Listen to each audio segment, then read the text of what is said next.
Es sākšu ar to, ka par Delnas provokāciju, kas patreiz notiek, uzreiz tiek laists visos masmedijos, ka rīko Delna aicinājums, tur Providus visādi, Soros organizācijas, tās ir visas apmaksātas, tās pašas organizācijas, kas taisīja toreiz LRT revolūciju ar cilvēku rokām. Kāds bija rezultāts? Jūs jau redzējāt, izjutāt visi. Neviens zagls sodīts netika, nekādas krimināla lietas nenotiek, bet valsts tika nolaista tik tālu, ka te ir, burtiski mēs esam bezdibeņu malā.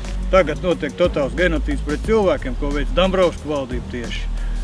Lai novērstu uzmanību, viņi izdomāja atkal šos 3 oligarkus. Bija dabūjis apstīties valdības kaut kādā portālā, kaut kādā, neatceros valdības tas ienākumu īpašumu, kas viņiem pieder. Nu, tad tur vienam ir 8 mašīnas, vienam ir 2-3 mājas, ir 1000 visiem uz bankām. Nu, tie ir tikai oficiāli, kas ir neoficiāli, to mēs nevaram zināt. Kāpēc nekur nepaceļ jautājums, kā viņi ir tikuši pie šā īpašumu?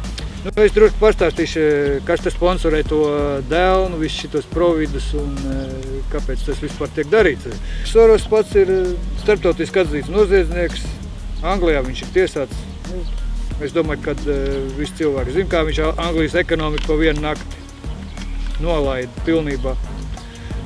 Francijā viņš ir tiesāts par preses iespaidošanu, tieši tas pats notiek pie mums. Viņš liels summas atvēl žurnālistiem, pēc tam laiž.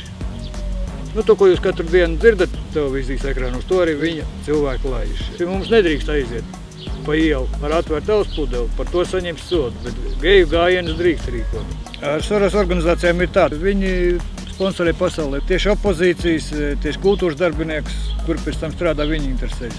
Viesturs Dūle aicina uz šo pasākumu, kur tur dedzināt kaut kādus salmus, lelles un pret oligarkiem.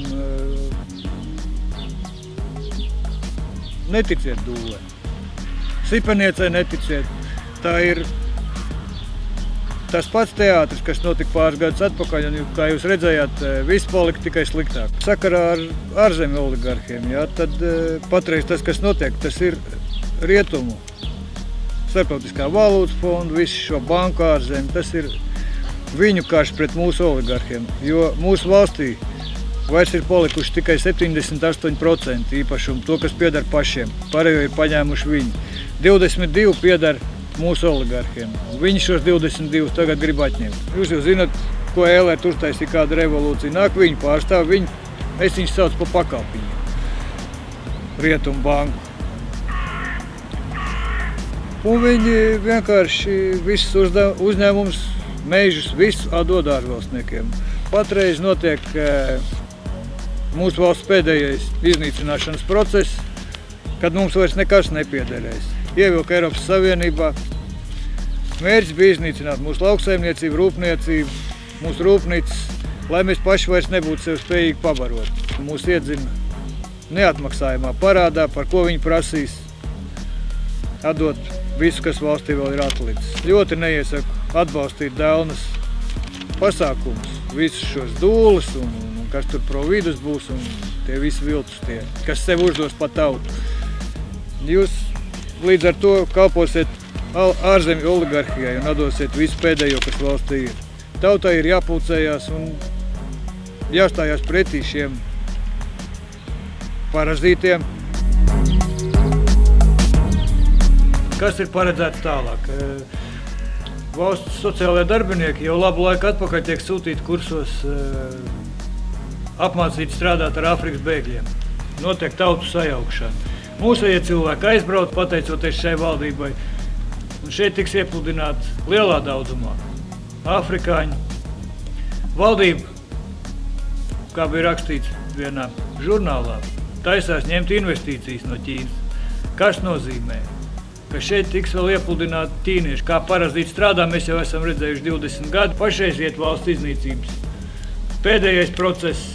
Mums 20 gadu laikā tiek pasniegt tikai meli. Senajā Eģiptē bija tāds, es nemāku teikt princips, nevis princips, bet priesteri saprata, ka viņiem ilgi neizdosies taisnību noslēpt no tautas. Un ko viņi izdarīja? Viņi paņēma,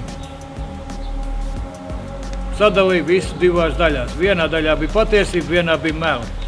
Patiesību viņi paturēja pie sevīm, melus viņi sadalīja vēl divās daļās un iedeva tautai, lai tauta kaujās savā starpā. Masmediju televīzija izmanto dažādākās, pat jums nezināms un arī man nezināms metodas. Mans piedāvājums ir cīnīties pret visiem parazītiem un vienreiz pārvaldīt pašiem savu valsti, jo mums vairāk laika nebūs.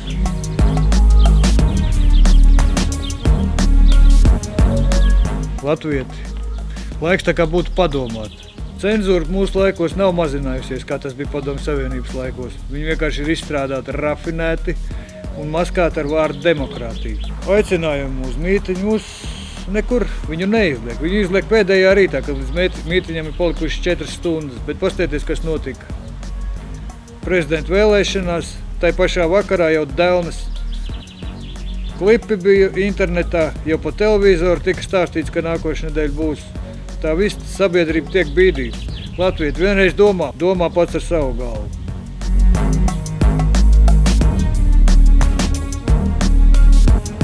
Aicinu visus cilvēkus organizēties savā starpā, sazināties, piedalīties akcijās un stāties pretī kā rietumu, tā mūsu oligarhiem. Tas laikam būtu viss.